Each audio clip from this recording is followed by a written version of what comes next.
How's your evening going now that your day is over? Love It's this cool. time difference. Yeah, so it's weird because an hour ago in the UK, or at 8 p.m. every Thursday, everyone goes outside and claps for the NHS and Mm. like thanks healthcare workers and key workers for doing what they do. Oh So wow. everyone goes outside their front lawn and just kind of cheers and claps, and people bang pots and pans for a very British experience. Yeah. That's so wild. I didn't know that was a thing you guys did over there. Yeah, well, I mean, it's about 4 weeks ago. It was really a well-attended thing, and slowly people's enthusiasm sort of dipping a little bit. I think there's only Well, so many weeks away you can clap. even at their lowest, they have more enthusiasm than the Americans, for sure. I don't know. American enthusiasm is sometimes kind of off the radar. You guys do things pretty big. Yeah, well, enthusiasm as far as appreciating healthcare workers. Okay, maybe yeah. You guys are protesting right now, right? Yeah, we're pretty much doing the exact opposite of that. So, Yeah, well, we've noticed, we've seen. we're not really protesting the healthcare workers, but and also I say we, I'm not involved. Yeah, not right now. Yeah. So what have you kind of been up to during this time? So just give me that little update real quick Second, on sorry. what your day-to-day is like. So I still work for a hospital. I work in the emergency department. I think you guys call it ER. Mm-hmm. Yep. Um, and basically, so there's days where I deal with COVID patients who are either positive or suspected, or patients who have respiratory issues, so breathing problems and things like that. And yeah, we basically look after them. And then if they need to stay in hospital, we can push them further through the process, or if they're safe to go home, we can't do further things to them, we can send them home.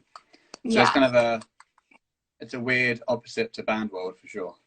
Yeah. I mean, and it's interesting because your social media is very much creeper centric, even though you have lightly mentioned this other part of your life. But I think it's something that I was so interested in talking to you about because it's not something you show super often, you know? So, I mean, I think so obviously creepers are very theatrical, performance based. We have the way we look.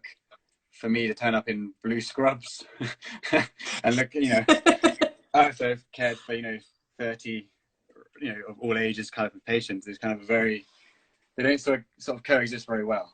So I keep them separated. Definitely two opposite ends of the spectrum. But we love some diversity. Yeah, it's nice. It's nice to kind of have a situation where it's just completely different. I think like working at a hospital compared to touring is just the opposite entirely.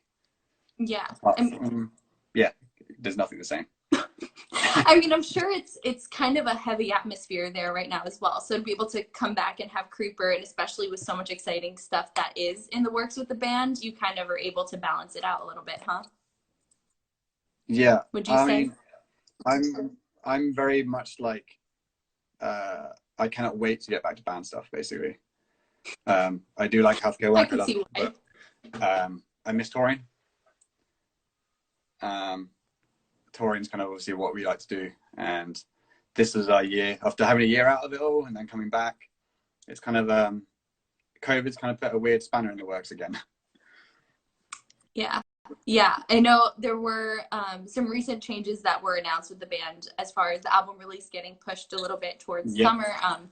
And with that happening, you guys are going to just spend a little more time building up the album. Saw like music videos and things are in the works. So what can fans kind of expect within this little bit of buffer time now that things have changed? So obviously it's July 31st now we're releasing, or unless more coronavirus things get in our way. God forbid. Yeah, touch wood and fingers crossed and all that. But we've been able to push another song out so that people do pre-order before a certain date now. They can get a song that's not on the record and get it in advance and stuff. And it's a great little song that just kind of bumps up what can be expected, I suppose. Yeah. And I think it's always kind of nice. Like me, when I listen to certain bands, I always like hearing things that, aren't as easily accessible. Because you kind of convict a little more, I think. Yeah, like the deep cuts more so. Yeah. Yeah, when you find out the inner workings a little better, you can understand the records more. I think sometimes when you have the stuff that isn't on the record. Yeah, absolutely. Yeah. And also, speaking of the band, I love that I've seen at least two or maybe three of your fellow members hop in this live during this time. I feel like there's a little reunion happening right now, and it's cute. Yeah, it's just a shame you can't get us all like requested in. Hi, Hannah. Hey, she's in here. She's here in the chat. We got her that way, and I respect that, and I love Hannah's been having a probably harder time than most of our band members, I think, because she's had to isolate earlier than a lot of people due to some like family things. So she's, I think, on month 2 of literally in her house, not seeing the world apart from, I think there's like some horses that live down the road from her place, so she goes and strokes them and goes back home again. Oh, well, Hannah, hello. I'm sending you love and good energy, and I miss y'all. Okay, I'm done being a sap. Enough of that. So I want to also touch on, fans might not understand why it's important for bands to push an album release in this time. They might be like, but why can't we just hear it now? So can you just explain a little bit about why you guys have made the decision that you have? It's a tough one. Because it's kind of, I think it's nice to have, like, I think it's nice to have tour and album releases and everything tied up nicely together, so it feels like a moment happens all at once, and then it pans out the rest of the year or the touring, like the album cycle from then on, I think to have a jagged release where you can sort of, I think it would be weird if we did, like, the release was originally scheduled for this month. Yeah. If we put it out, say, like this week or like in 2 weeks' time, I think it was, and then didn't tour again until August. That's quite a chunk. That's quite a gap to, I don't know, to still, I don't know, feel involved in a record maybe. Yeah. I think for me, it's like whenever a band releases a new album, if I'm really into the album, for me personally, it's the album comes out, I hear it, and then I'm like, cool, now I want to see these songs live. And Totally. I want to see how they performed, and do they do any different production things from the previous cycle. And I think obviously, like I said before, about band being quite theatrical and trying to create that, I suppose, musical style stage show, it has to tie in together for it to almost make sense. Yeah. And obviously there's so much music out there. It's kind of, I don't think the world always has the best attention span. Maybe more so now because we're sat around doing nothing. No, I still think we have an awful attention span. Like that hasn't changed. Yeah, we have a society that wants everything instant now. Yeah.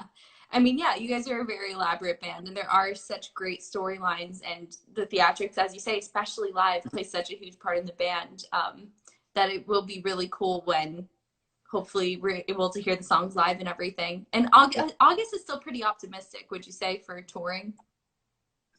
I genuinely don't think anyone kind of truly knows what's going on. We have to obviously wait for government announcements, no matter what country you're in.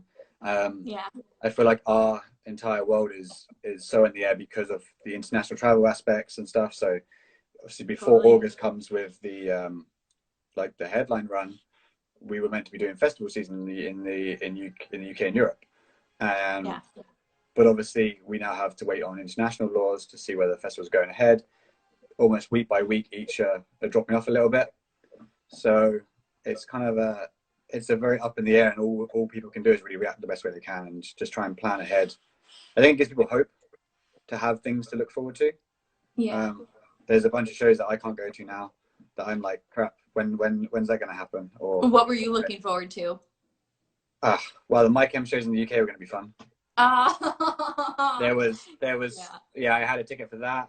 I think there's the Ghost Inside show scheduled for June, the first UK show back for them, which I was gonna 100% come out of Mosh retirement for. Yeah. Yeah. Which is a big thing for you, I imagine, to come out of Mosh retirement. I don't know. Yeah, I hit 30 this year. I don't know if that's the time to start winding down on these. It's when your back starts cracking a little, When you wake up the next day and it's like, is it hangover or like bangover? Yeah. Yeah. But the Ghost Inside would come back and all that sort of stuff. Obviously, the UK hasn't had the live show yet, so that was the one that I was seeing them at a very young point in their career over in the UK. I think I was at their first UK show, maybe. And then obviously it's now, their entire story is just huge, and it's amazing to have them back. Yeah. Well, the comeback will eventually happen. I am optimistic about that.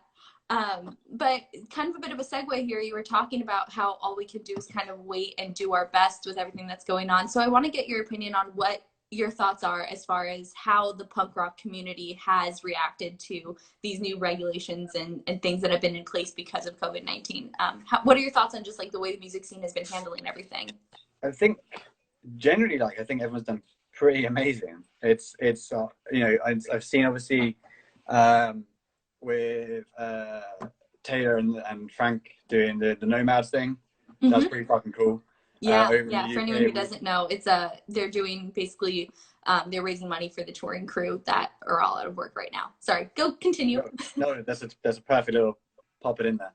No, and it's those sort of things that kind of prove why this community is so strong, and it's not the music that's always in the forefront of the most you know, worldwide known about genres and things like that, but it always stays strong because of these communities we have. In the UK, there's a whole movement at the moment to look after independent venues, to try and keep them alive, and make sure that we do actually have, you know, the venues we love to go back to once this is all done, because they rely on attendance of shows, bands to be able to tour, and you know, unfortunately, the arts is always the overlooked area of funding from, especially in the UK government, I feel. And yeah, you know, punk kids are punk kids. They love to stick together. Yeah, it's been really cool to see the way that the community has come together, and I think it's like an interesting thing where the arts, as you say, are so overlooked during times like this, but at the same time, we are all heavily relying on the arts to stay sane during all of it. Everyone needs entertainment. Everyone needs distractions. Music, literally, you know, it sorts us out in so many different ways. Whether it's just having the radio on when you're doing your day-to-day jobs, or you know, at work, or whether your job itself is in the music industry, everyone actually genuinely needs music to kind of just function, I feel. Yeah. It's essential without being seen as essential, really. Yeah, then that's the thing. I think because for a lot of people it becomes like a soundtrack to you. So it's like a background noise, and then there's those who go into that industry who realize there's actually more than that, I think. Totally. I mean, what music and what, I don't know, I guess, what have you been listening to throughout this time? Say again, you froze a little bit. No, sorry. No, yeah, I just feel like this has been a really good time for people to discover music as well as rediscover maybe old music. So what have you been listening to during this time? What has been your soundtrack? Someone showed me, okay, I actually got Spotify on my laptop here, which is really convenient. You're smart, because that's the thing. I've asked this question to a couple people, and I've realized how hard it is to put someone on the spot to talk about their like current music. Okay, so I think in the last 2 weeks, the two most that I've listened to is, we have a guy in the UK from Scotland called Jerry Cinnamon. He's like an acoustic singer-songwriter kind of guy. He was scheduled to come to the US with Rancid and Dropkick Murphys and do his first US run with them on their co-headline tour. He's super, super fun. It's kind of that music you can have a beer with your friends and sing along to, you know? Yeah. Which is definitely, it's the perfect time for a record like this to come out. And then the little curveball that I didn't expect to know, because I didn't know about it, was the Used's new album. Oh, wait, the Used? Yeah. I'm so out of the loop. I didn't even know they had a new album. That's awful. See, this is what happens if you're always at Orange Theory doing fitness. You don't always, you know, you listen to the mum bops at the workout classes and not. Well, I'll have to listen to that then. That's awesome. Yeah, it's it's got loads of like guests on it as well, like Jason Fever's on it, Mark Hoppus is on it and stuff, and it's kind of it's like I said, we didn't know about it coming out. It kind of came up on a playlist the other day and took me by surprise, and I was like, okay, this is fucking sick. Yeah, but you still got it. No surprise there. Yeah. No. Yeah. And talking about current music. Yeah. Continue. And what? No, that's it. No, go on. You're good. You're good. Oh. No, it keeps freezing sometimes. There was like a little choppy like freeze moment. I think it's happening to both of us. Yeah. Sorry. But I wanted to ask you as well. So obviously you said that when people pre-order the album that there's going to be another song on there as well. are there other forms of media and things that Creeper's planning on releasing during this time? Okay, so I got to remember all this because there's a lot going on. I knew there was a lot going on, which is why I wanted to ask. So the song actually gets emailed to people, so it won't be like on the release as such. It'll be emailed to those who have bought it. We already have a few platforms, like versions of vinyl out. We have like a picture disc version, which I always love collecting them, so I'm actually really stoked that we have one this time. Mm-hmm. And yeah, I think apart from the normal platforms, really, different versions of pre-orders. We have skateboard decks, which might give me an excuse to go to the skate park again. I know, maybe I'll learn how to skate just to get that. Yeah, it's yeah, I'll need to get down there again and see if it's going back to the same thing as moshing, like see if I can do anything at all. Yeah. Well, I feel like you guys always just have such a cool aesthetic and everything's so well thought out with each release. So I think it'll be well worth the wait, huh? Yeah, I mean, it's always exciting when I think if you self-approve of it yourself, it's definitely more exciting. And I'm actually really stoked on what we have to kind of give out to people this time and the things we can do that are fun. And we have a bunch of fun ideas in the pipeline. The minds are kind of, there's always like loads going on behind, and then it depends what we filter to go out. Mm-hmm. You know? Mm-hmm. And I also wanted to ask one more thing just regarding, I mean, your other career in the healthcare world, since that is a very prevalent topic at this current moment in time. I hadn't guessed. You hadn't guessed, you had no clue. No, but I just wanted to ask, what is the number one thing you wish people knew or understood regarding this whole social distancing time?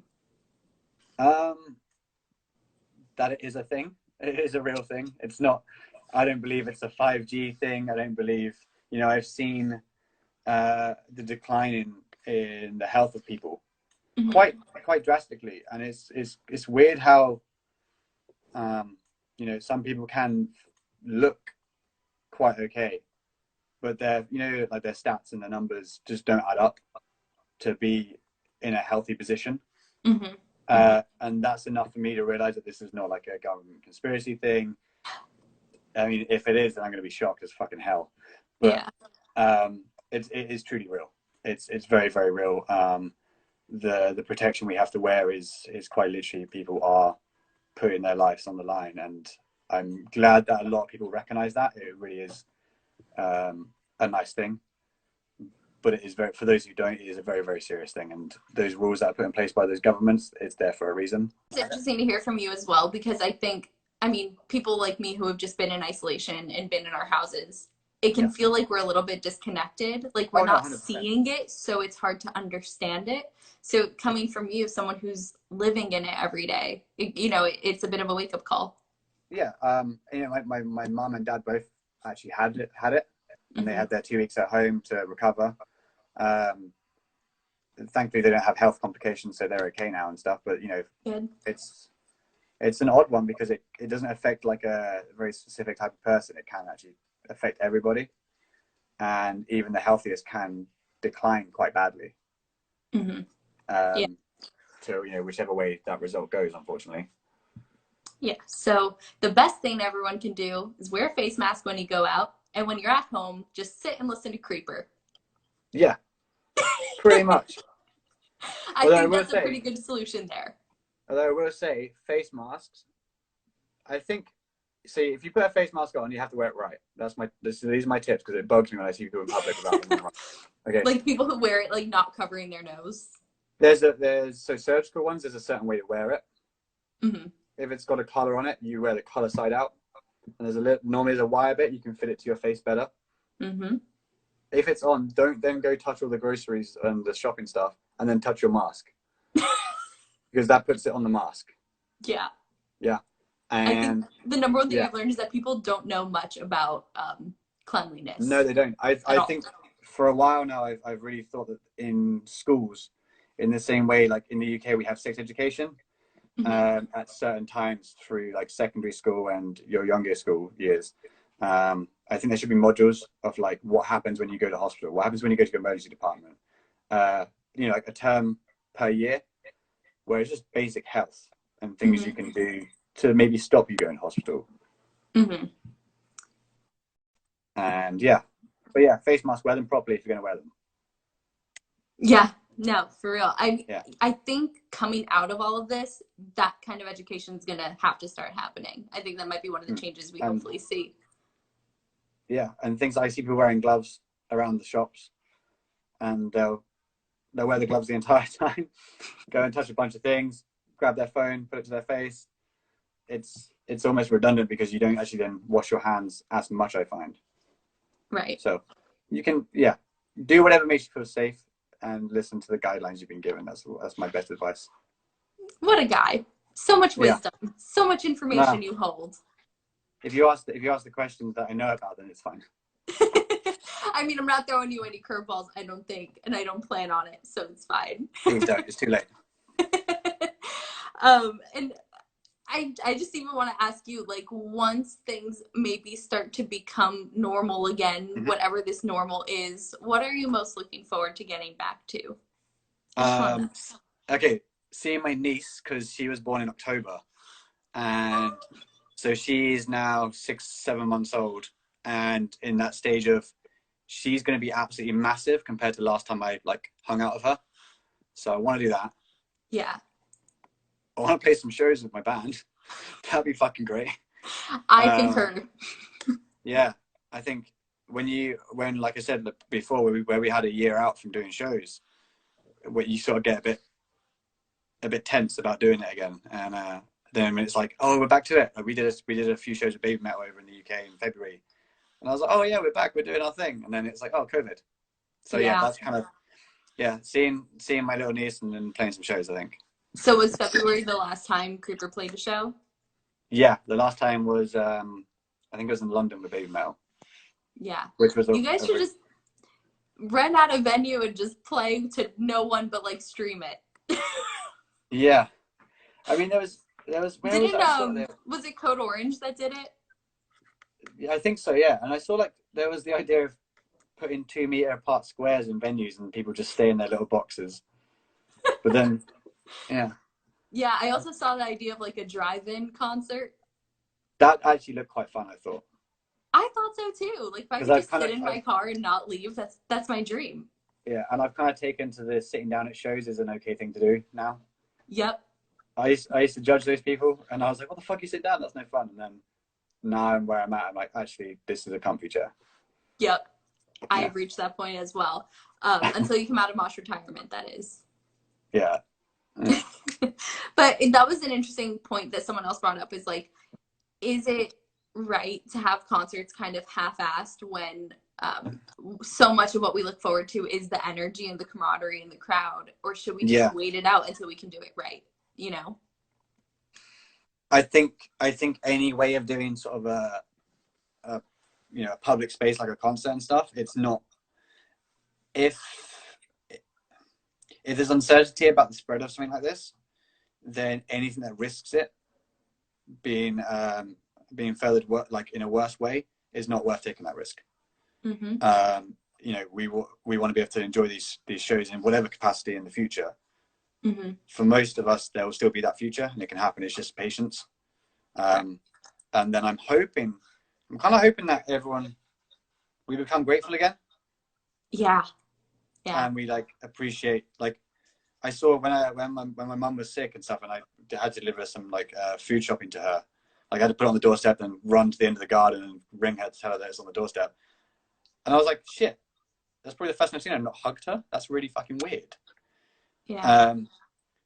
And yeah, so on the little scale of that sort of thing with your family and your friends and stuff, but then obviously then going to shows, we have the luxury of being able to go to see these amazing bands and artists and performing things and sports. And yeah, I feel like I'm hoping that people will go, this is actually fucking sick. This is why we missed it. Yeah. I do think too, the scene got a little bit jaded for a while. I mean, it happens in cycles, but I think people did start to take music for granted. At least in the US, I started to see a lot of that. Potentially. I think the world, the accessibility of music has changed how we see it. And obviously where bands are constantly touring through the year now, and there's so many, which is not a bad thing at all, but it means that it's always there for you. Exactly. And it's take anything you love away, then you go, oh fuck, actually I really like it. Yeah. I like it more than I remember. It's definitely going to make us appreciate the energy of a live show. You know, yeah. It's going to maybe feel like a first concert all over again. Potentially. I kind of feel like you know, in the what is, I think, the 4th Star Wars movie, when they all have like the party at the end. Oh no, at the end of the original trilogy, where they all have this massive party at the end because everyone's won. You're not a Star Wars fan? Everyone else will know. It's fine. I feel like at the end of Star Wars, when they have their big party to celebrate, that's what the world might be like, or a big riot. I'm not sure. I'll have to watch Star Wars and get back to you on that, but I trust that analogy works. Yeah, it's either going to be one big party or one big riot. I'm not sure. I think the British public are acceptable to rioting, which worries me. And I guess before we conclude our lovely chat here, sure. Is there anything else you wanna mention or discuss real quick? I don't know. It's a weird one. Like whenever I talk to friends on the phone or like in a style of this chat as well, it's hard because it's hard to talk about anything else right now. You know. Yeah. Obviously, me and you, we talk about the fitness world a little bit. Mm-hmm. I've definitely noticed that's a change in music. Is that I've noticed since Creeper's been going, more music types are doing fitness now as well, and it's not so much this sort of like sex, drugs and rock and roll lifestyle. We can be healthy now as well. yeah. Maybe it's cool to go for a mile run now. Potentially, we're getting there. Yeah, I mean, hey, you're into fitness too, so Mr. Punk Rock and Roll guy. I think it's especially for touring bands, and if anybody's going to go into that situation, it's a great, because there's a lot of waiting around. It's a great way to kill an hour and do something positive for you mentally and physically. Yeah. So, couldn't have said that to Motley Crue in the 80s, but I think now it's cool to say that. Yeah. They just it's a different energy. Shout girls. They just shout girls at me and get on with whatever they have to do. Well, yeah, I mean, it's good to see that you're, taking care of yourself and also taking care of other people in the midst of all of this. And I think it's interesting that people get to see both sides of your life here, You got an album release and working in the ER. Yeah. I like it. There's I feel like as much as I'm getting slightly impatient now, I at least have some things I'm grateful to be looking forward to. And at some point, it can all resume, hopefully. But yeah, everybody watching, make sure you listen to Creeper if you haven't already. New album's July, what's the date again now? The new date? 31st. July 31st. That's the day. Yep. Well, thanks for hanging, Sean. I'm so glad I got to see you and talk and catch up and everything. Yeah. Always great. It's weird to hear the American accent again from one of my friends. It's refreshing. Well, it's always here whenever you need an American accent. All right. Well, I'll catch you later, Sean. Take care and have a good night. Bye.